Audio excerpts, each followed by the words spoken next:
এটা হৃদয়স্পৰ্শী আৱেগিক কাহিনী। কাহিনীৰ শিৰোনাম কইনা মোৰ ধুনীয়া। এজনী 15 বছৰীয়া ছোৱালীক মই বিয়া কৰাবলৈ বাধ্য হৈছিলোঁ, কিন্তু তাইৰ লগত মোৰ কোনো শাৰীৰিক সম্পৰ্ক নাছিল, কাৰণ তাই বহুত সৰু ছোৱালী আছিল। মই এইটো জনা নাছিলোঁ যে আচলতে তাই ইমান সৰু ছোৱালীও নহয়। ছ'চিয়েল মিডিয়াত ভিডিঅ' চাই তাই বিয়াৰ নিশাৰ সকলো কথা জানিব পাৰিছিল। তাই মোৰ ওচৰলৈ আহিবলৈ চেষ্টা কৰিলেই মই তাইক আঁতৰাই পঠাইছিলোঁ, কিন্তু লাহে লাহে তাইৰ গাৰ গঠন সলনি হৈছিল আৰু এদিন মই তাইক ডাক্তৰৰ ওচৰলৈ লৈ গ'লোঁ। ডাক্তৰে কোৱা কথা শুনি মই আচৰিত হৈ পৰিলোঁ, কাৰণ আজি মোৰ বিয়াৰ প্ৰথম নিশা, কিন্তু কইনাৰ ওচৰলৈ যাবলৈ মোৰ মন যোৱা নাছিল। কোনে জানে কইনাৰূপী মোৰ পত্নীয়ে চাগৈ সাজি কাচি কিমান আগ্ৰহেৰে কোঠাৰ বিচনাত বহি মোৰ বাবে অপেক্ষা কৰি আছিল। মোৰ বয়স আছিল 27 বছৰ, আৰু এই বয়সত প্ৰতিজন ল'ৰাই বিয়া কৰাবৰ বাবে ইচ্ছা কৰে। অনাকাংক্ষিতভাৱে আজি মোৰ বিয়া হৈ গ'ল। মাত্ৰ এটা সৰু বিয়াৰ অনুষ্ঠান মোৰ ঘৰত আয়োজন কৰা হৈছিল। ঘৰটোত কিছু জাক-জমক লাইটেৰে আলোকিত কৰি সজাই থোৱা হৈছিল, যাতে কোনোবাই দেখিলে অনুভৱ কৰিব পাৰে যে এই ঘৰখনত কিবা এটা সুখৰ অনুষ্ঠান চলি আছে। কিন্তু এই ঘৰটো মোৰ নাছিল, মোৰ এগৰাকী খুৰীৰ ঘৰ আছিল। বহু বছৰৰ আগতেই খুৰাৰ মৃত্যু হৈছিল আৰু খুৰী অকলশৰীয়া হৈ পৰিছিল। ইফালে ময়ো ঘৰৰ অকলশৰীয়া ল'ৰা আছিলোঁ, আৰু সেইবাবেই খুৰীয়ে মোক কৈছিল, তুমি মোৰ ল'ৰা হৈ মোৰ ঘৰতে থাকা, ময়ো অকলশৰীয়া মানুহ। আচলতে এই খুৰী মোৰ মাৰ অন্তৰংগ বান্ধৱী আছিল, আৰু দুয়োজনীয়ে ইজনীয়ে সিজনীক নিজৰ বাই ভনীৰ দৰে ভাল পাইছিল। খুৰীহঁতৰ ঘৰখন আমাৰ ঘৰৰ ওচৰতে আছিল। আমি চুবুৰীয়া সকলো ল'ৰা ছোৱালী একেলগে খেলি ধেমালি কৰি ডাঙৰ হৈছিলোঁ। সকলোৱে বিভিন্ন উৎসৱ অনুষ্ঠান একেলগেই পালন কৰিছিল। খুৰীয়ে আগৰে পৰাই মোক বহুত মৰম কৰিছিল, আৰু মোৰ মাৰ মৃত্যুৰ পিছত মই অকলশৰীয়া হৈ পৰাত খুৰীয়ে মোক তেওঁলোকৰ ঘৰলৈ লৈ গৈছিল। সেই সময়ত মোকো এখন ঘৰৰ প্ৰয়োজন আছিল, আৰু খুৰীকো সহায়ৰ প্ৰয়োজন আছিল। গতিকে নিসংকোচে মই তেওঁৰ ঘৰত থাকিবলৈ আহিলোঁ, আৰু যোৱা 3 বছৰ ধৰি মই এইখন ঘৰতে বাস কৰি আছোঁ। ঘৰখনত মাত্ৰ আমি 3টা মানুহ, মই, খুৰী আৰু তেওঁৰ একমাত্ৰ ছোৱালী লিজা। 3 বছৰৰ আগতে লিজাৰ বয়স আছিল 12 বছৰ, আৰু মই তাইক শিশুৰ দৰেই ব্যৱহাৰ কৰিছিলোঁ। কিন্তু সেই 12 বছৰীয়া লিজাই আজি 15 বছৰ সম্পূৰ্ণ কৰি মোৰ কইনা হিচাপে আজি মোৰ কোঠাত বহি আছিল। খুৰীয়ে মোক থাকিবলৈ ঘৰটোত যিটো কোঠা দিছিল আৰু য'ত মই 3 বছৰ কটালোঁ, সেইটো কোঠাতে আজি মোৰ কইনা লিজা বিচনাত বহি মোৰ বাবে অপেক্ষা কৰি আছিল। মই সপোনতো ভবা নাছিলোঁ যে মোক আশ্ৰয় দিয়া খুৰীৰ 15 বছৰীয়া ছোৱালীজনীক এনেদৰে বিয়া পাতিম। তাই কোঠাটোৰ ভিতৰত বিচনাত বহি আছিল, আৰু মই বাহিৰৰ টিভি কোঠাৰ সোফাখনত বহি আছিলোঁ। ইতিমধ্যে বিয়ালৈ অহা আলহীসকলো নিজৰ ঘৰলৈ উভতি গৈছিল, আৰু খুৰীও চাগে ভাগৰত শুই পৰিছিল। কিন্তু মই প্ৰচণ্ড বিবেক দংশনত ভুগিছিলোঁ, কাৰণ মই এজনী সৰু ছোৱালীক বিয়া কৰাইছিলোঁ। বিভিন্ন মানসিক চিন্তা আৰু অন্তৰ্দ্বন্দ্বত ভুগি দুখ মনেৰে মই সোফাখনত বহি থাকোঁতেই খুৰীৰ কোঠাৰ দুৱাৰখন খোল খালে, আৰু তেওঁ কোঠাৰ পৰা ওলাই আহিল। খুৰীয়ে আচৰিত হৈ মোৰ ফালে চাই ক'লে, তুমি এতিয়াও তোমাৰ কইনাৰ ওচৰলৈ যোৱা নাই কিয়? যোৱা, লিজাই চাগৈ তোমাৰ বাবে অপেক্ষা কৰি আছে। খুৰীৰ এই কথা শুনি মই বৰ বিমূৰত পৰিলোঁ, কাৰণ তেওঁক কি উত্তৰ দিম সেয়া মই ভাবি পোৱা নাছিলোঁ। মোৰ ক'বলৈ মন গৈছিল যে আপোনাৰ ছোৱালীজনী 15 বছৰীয়া এজনী সৰু ছোৱালী, আৰু তাই এতিয়াও বিবাহৰ উপযুক্ত বয়স হোৱা নাই। তাই এতিয়াও পুতলাৰ লগত খেলা বয়সহে হৈছে। কিন্তু মনত ভাবিও এই কথা মই তেওঁক ক'ব নোৱাৰিলোঁ। তাৰ পৰিৱৰ্তে মই তেওঁক মিছাকৈয়ে ক'লোঁ, মোৰ গাটো ভাল লগা নাই। কিন্তু খুৰী, মানে এতিয়া মোৰ শাহুমায়ে মোক ক'লে, তুমি এই সময়ত এইবোৰ অজুহাত দেখালে নহ'ব, তুমি কইনাৰ ওচৰলৈ যাব লাগিব। মই বহুত আশাৰে মোৰ ছোৱালীজনীক তোমালৈ বিয়া দিছোঁ, তুমি তাইক দুখ দিলে নহ'ব। শাহুৰ কথাত মই বৰ আচৰিত হৈ পৰিলোঁ। এই অজুহাত বা দুখ দিয়াৰ প্ৰশ্ন ক'ৰ পৰা আহিল? হয়তো তেওঁ মোৰ কথাখিনি বুজিব পৰা নাছিল। যি নহওক, মই সোফাৰ পৰা উঠি লিজাৰ ওচৰলৈ যাবলৈ বাধ্য হ'লোঁ। কোঠাৰ দুৱাৰখন খুলি দিয়াৰ লগে লগে দেখিলোঁ লিজাই সম্পূৰ্ণ কইনাৰ সাজ পোছাক পিন্ধি তললৈ মূৰ কৰি বিচনাতে বহি আছে। লিজাক দেখি মোৰ মনটোত আচম্বিতে কিবা এটা দুখ লাগিল। তাই এজনী সৰু ছোৱালী আছিল আৰু খুৰীৰ জোৰত আজি আমি দুয়ো এনেদৰে পতি পত্নীৰ সম্পৰ্কত সোমাই পৰিলোঁ। মই সিদ্ধান্ত লৈছিলোঁ যে তাইৰ বয়স 18 বছৰ সম্পূৰ্ণ নোহোৱালৈকে মই তাইৰ লগত একো বেয়া কাম নকৰোঁ আৰু তাইৰ লগত মোৰ স্বামী স্ত্ৰীৰ সম্পৰ্ক নাথাকিব। মই লিজাৰ ওচৰতে থিয় হৈ আছিলোঁ যদিও তাইক একো কোৱা নাছিলোঁ। তাই তল মূৰ কৰি বহি আছিল। এই সময়ত তাইক ইমান ধুনীয়া দেখা গৈছিল যে তাইৰ সৌন্দৰ্যক মই শব্দৰে বৰ্ণনা কৰিব নোৱাৰিম। যদিও তাইৰ বয়স 15 বছৰ আছিল, তাইৰ মেকআপ এনেদৰে কৰা হৈছিল যে তাইক বয়সতকৈ বহুত ডাঙৰ এজনী গাভৰু ছোৱালী যেন লাগিছিল। কিন্তু মেকআপ সাজসজ্জা যিয়েই নহওক কিয়, তাই এজনী সৰু ছোৱালী আছিল। মই মনে মনে আঁঠুৱাখন হাতত তুলি লৈ কোঠাৰ ভিতৰতে থকা সোফাখনলৈ গৈ শুবলৈ ধৰিলোঁ। তাই আচৰিত হৈ মোৰ ফালে চালে আৰু কিছু সময়ৰ পাছত তাই ক'লে, তুমি বিচনাতহে শুব লাগে, সেই সোফাখন বহুত সৰু আৰু তুমি ইমান ওখ মানুহটো তাত শুবলৈ কষ্ট পাবা। লিজাৰ কথা শুনি মই আচৰিত হ'লোঁ, কাৰণ বয়সত তাই সৰু হ'লেও তাই ডাঙৰ মানুহৰ দৰে কথা কৈছিল। প্ৰথমে মই ভাবিছিলোঁ যে মই তাইৰ ওচৰলৈ গ'লে তাই ভয় খাব, সেয়ে মই সোফাত শুবলৈ সিদ্ধান্ত লৈছিলোঁ। কিন্তু যেতিয়া তাই নিজেই কৈছিল যে তাইৰ কোনো ধৰণৰ ভয় নাই, তেতিয়া মই স্বস্তিৰ নিশ্বাস এৰিলোঁ। এনেও মই বিয়াৰ ব্যস্ততাৰ বাবেই ভাগৰুৱা হৈ আছিলোঁ। সেয়ে আঁঠুৱাখন পুনৰ নিজৰ ঠাইত থৈ চকু মুদি বিচনাত শুই পৰিলোঁ। মই চকু দুটা মুদি আছিলোঁ যদিও মোৰ মন মগজু জাগ্ৰত হৈ আছিল। মোৰ হৃদয়খনত এক উষ্ণ আৱেগ আৰু বিবেকৰ যুঁজ চলি আছিল। মই যেতিয়া চকু মেলি লিজাৰ ফালে চালোঁ, তেতিয়া দেখিলোঁ যে তাই কেৱল মোৰ ফালেহে চাই আছে। মই তাইক ক'লোঁ, এই গধুৰ কাপোৰবোৰ সলনি কৰি পাতল কাপোৰ পিন্ধি আহা আৰু সোনকালে শুই থাকা, মোৰো বৰকৈ টোপনি ধৰিছে। কিন্তু মোৰ এই কথা শুনি তাই সুখী হোৱাৰ পৰিৱৰ্তে হতাশ হোৱা যেনহে লাগিল। মই ভাবিছিলোঁ, ইমান সৰু ছোৱালী এজনীয়ে শাৰীৰিক সম্পৰ্কৰ বিষয়ে নিশ্চয় সচেতন নহয়। যি নহওক, খন্তেক পাছতে তাই ড্ৰেছিং ৰুমলৈ গৈ কাপোৰ সলাই আহি মোৰ কাষতে শুই পৰিল। মই শোৱাৰ পৰা উঠি কোঠাৰ জ্বলি থকা লাইটটো বন্ধ কৰি দিলোঁ আৰু তাইৰ কাষতে শুই পৰিলোঁ। কিন্তু শুই থাকোঁতে মই অনুভৱ কৰিছিলোঁ যে তাই টোপনিতে বাৰে বাৰে মোৰ কাষলৈ চাপি আহি আছে। ময়ো বাৰে বাৰে তাইক লাহেকৈ ঠেলি আঁতৰাই দিওঁ, কিন্তু তাই আকৌ মোৰ কাষলৈ চাপি আহে। হয়তো টোপনিত এনেদৰে বাগৰি শোৱাৰ অভ্যাস তাইৰ আগৰে পৰা আছিল।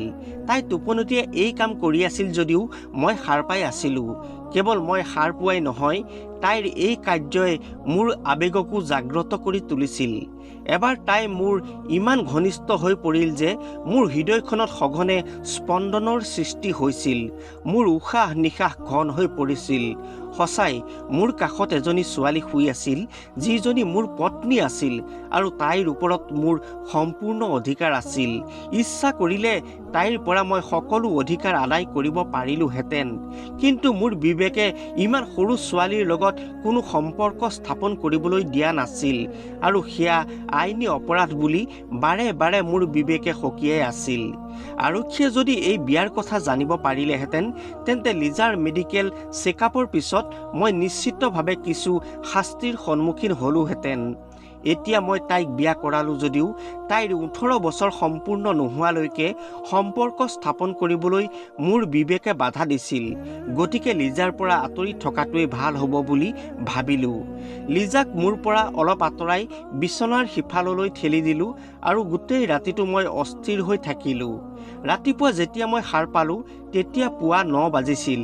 দেখিলোঁ লিজা এতিয়াও শুইয়ে আছে। দুপৰীয়া ঘৰৰ পৰা ওলাই আহিলোঁ যদিও গোটেই দিনটো মই অস্থিৰ হৈ থাকিলোঁ। আচলতে মই সৰু সুৰা হ'লেও কিবা চাকৰি এটাৰ সন্ধান কৰি আছিলোঁ, কিন্তু মোৰ মনটোত অলপো শান্তি নাছিল। মনলৈ বিভিন্ন চিন্তা আহিছিল। লিজাৰ লগত একেটা কোঠাতে ইমান বছৰ মই কেনেকৈ কটাম, কেনেকৈ মই ইন্দ্ৰিয় নিয়ন্ত্ৰণ কৰিম আৰু কি বুদ্ধিৰে আঁতৰি থাকিব পাৰিম, এনে আত্মপ্ৰশ্নই মোক ব্যতিব্যস্ত কৰি তুলিছিল। ভাবিলোঁ খুৰীক মই সকলো মোৰ মনৰ কথা ক'ম, যাতে লিজাৰ বয়স 18 বছৰ সম্পূৰ্ণ নোহোৱালৈকে আমাৰ কোঠা দুটা পৃথক কৰি দিয়ে। লিজা দেখাত ওখ পাখৰ বৰ ধুনীয়া ছোৱালী আছিল আৰু তাইৰ শৰীৰটোও বৰ আকৰ্ষণীয় আছিল। সাধাৰণভাৱে চালে তাইক দেখাত 15 বছৰীয়া ছোৱালীৰ দৰে নাছিল। তাইক এজনী 18-19 বছৰীয়া ছোৱালীৰ দৰে লাগিছিল।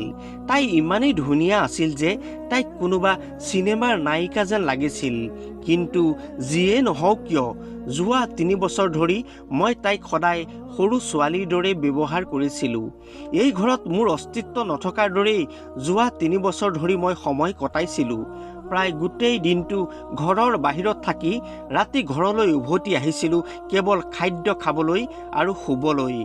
খুৰীয়ে যেতিয়া কোনো কাম কৰিবলৈ কয় তেতিয়া মই নিষ্ঠা সহকাৰে পালন কৰিছিলোঁ।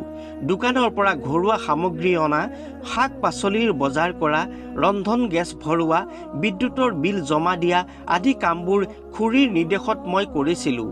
আচলতে কোনো উদ্দেশ্য নোহোৱাকৈ ঘৰতে শুই বহি থকা ল'ৰাবোৰৰ দৰে মই সময় পাৰ কৰা নাছিলোঁ। চাকৰি বিচাৰি নাপালোঁ যদিও পাৰ্ট টাইম কাম কৰি মই কিছু টকা উপাৰ্জন কৰিছিলোঁ আৰু সেই ধন মই সঞ্চয় কৰিছিলোঁ। মোৰ খোৱা বোৱা থকাৰ বাবে মই এটকাও খৰচ কৰা নাছিলোঁ, সকলো খুৰীয়ে বহন কৰিছিল। এনেদৰেই খুৰীৰ ঘৰত মোৰ জীৱনটো বৰ আৰামত চলি আছিল।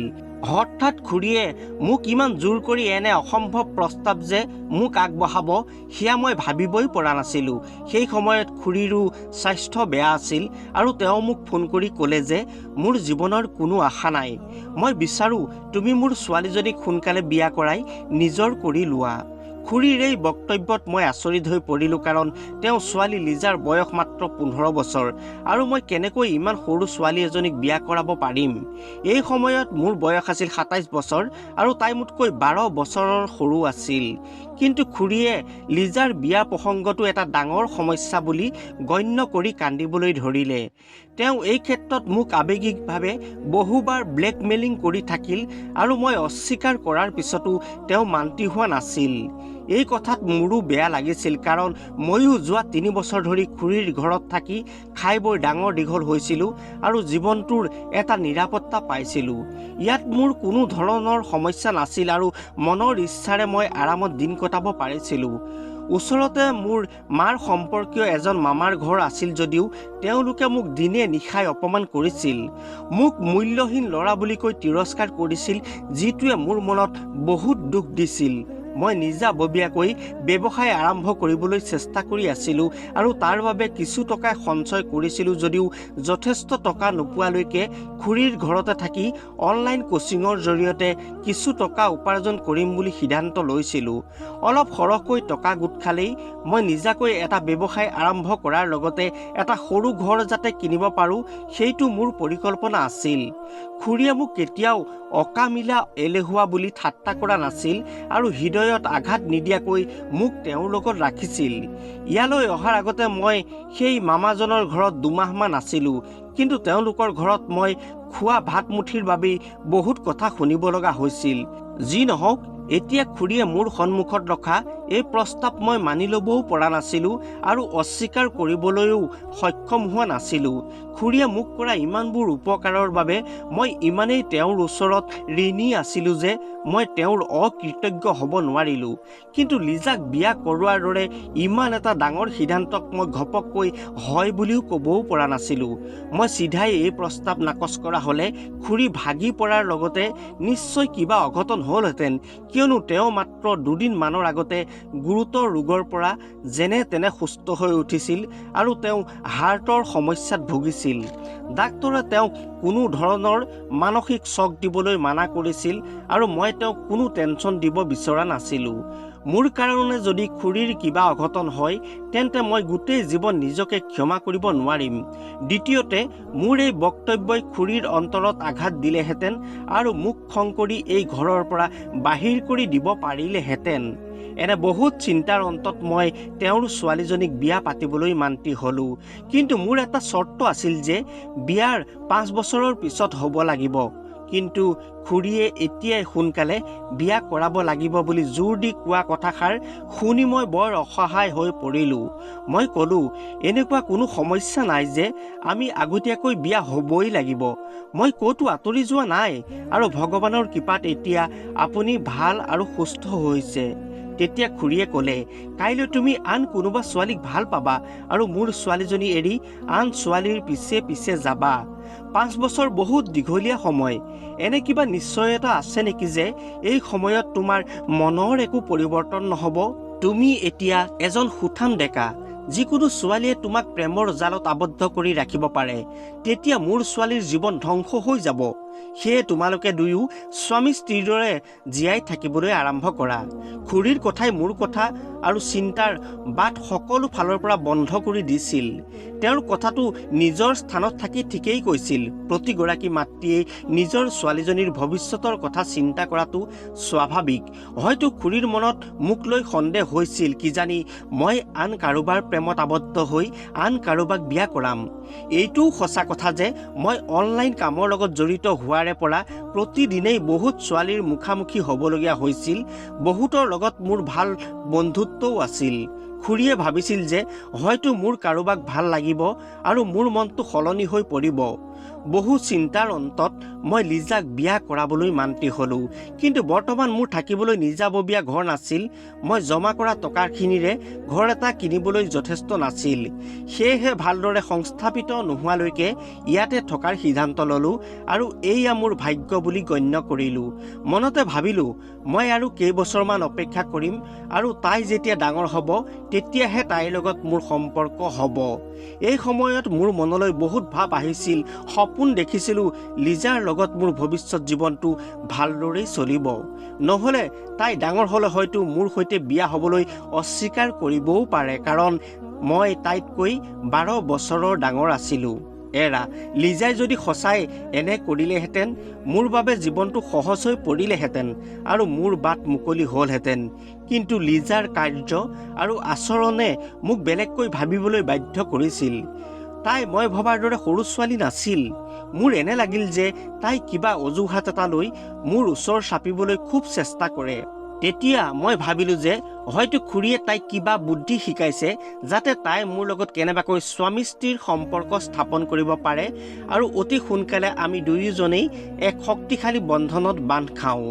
খুৰীৰ এনে চিন্তা চৰ্চাবোৰক লৈ মই আচৰিত হৈছিলোঁ, কাৰণ তেওঁৰ ছোৱালীজনীৰ স্বাস্থ্যৰ প্ৰতি চিন্তা কৰা নাছিল, মাথো তাইৰ ভৱিষ্যত সুৰক্ষিত কৰিব বিচাৰিছিল। খুৰীৰ বাবেই লিজাৰ পঢ়া শুনা শেষ হৈ গ'ল বুলি মই ভাবিছিলোঁ যদিও লিজা পঢ়া শুনাৰ প্ৰতি আগ্ৰহী ছোৱালী আছিল। তদুপৰি মই দেখিছিলোঁ যে তাই সকলো সময়তে ছ'চিয়েল মিডিয়া ব্যৱহাৰ কৰে আৰু এনে বৈবাহিক জীৱনৰ কথাবোৰ দেখি শুনি তাই চাগে এই সম্পৰ্কৰ সকলো কথা জানিছিল। তাই হয়তো মনৰ আৱেগবোৰ ঢাকি ৰাখিব পৰা নাছিল, যিহেতু মই তাইৰ স্বামী। গতিকে তাই ভাবি আছিল যে মই যিমান পাৰোঁ সোনকালে তাইৰ ওচৰলৈ যাব লাগে। এই বয়সত ছোৱালীৰ শাৰীৰিক হৰমনৰ পৰিৱৰ্তন আৰম্ভ হয় আৰু প্ৰিয়জনক কাষত পোৱাৰ প্ৰবল ইচ্ছা থাকে। এই সময়ছোৱা ছোৱালীৰ বাবে অতি আৱেগপ্ৰৱণ সময়। কোৱা হয় এই কৈশোৰ বয়সত ল'ৰা ছোৱালীক মাক দেউতাকে বহুত যত্ন লোৱাৰ প্ৰয়োজন আছে। কিজানি লিজাকো সলনি হৈ অহা যৌৱনৰ হৰমনে অশান্তি দি আছিল আৰু সেইবাবে তাই নিৰ্ভয়ে মোৰ সন্মুখলৈ আহিছিল। কেতিয়াবা চুন্নিখন নোহোৱাকৈ আৰু কেতিয়াবা তাই আহি মোৰ সন্মুখত নেট মেক্সি পিন্ধি ৰাতি থিয় হৈ থাকে।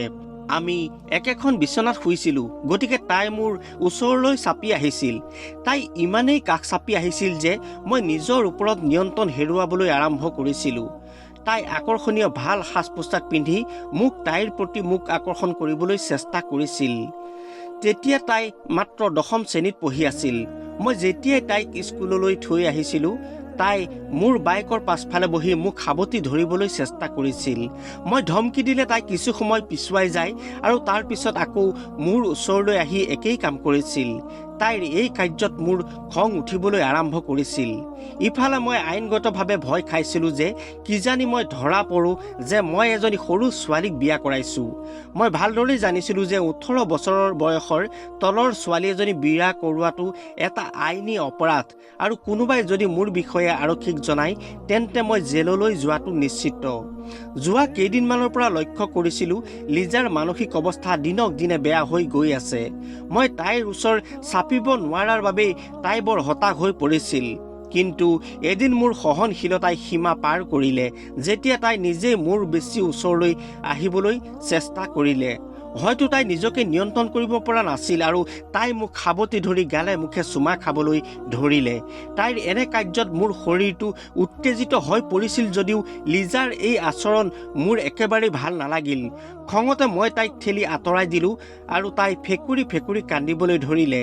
কান্দি কান্দি তাই ক'লে, মই তোমাৰ পত্নী, তুমি মোৰ পৰা কিয় আঁতৰি আছা?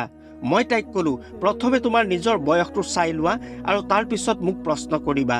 খঙৰ ভমকত মই তাইক বহুত বেয়াকৈ গালি পাৰিছিলোঁ আৰু ঘৰৰ পৰা ওলাই গুচি আহিলোঁ। মোবাইলটো বন্ধ কৰি দুদিন বন্ধুৰ ঘৰত থাকিলোঁ যদিও মই বৰ মানসিকভাৱে কষ্ট পাইছিলোঁ। তৃতীয় দিনা ঘৰলৈ উভতি আহোঁতে খুৰীয়ে বহুত দুখ কৰিছিল।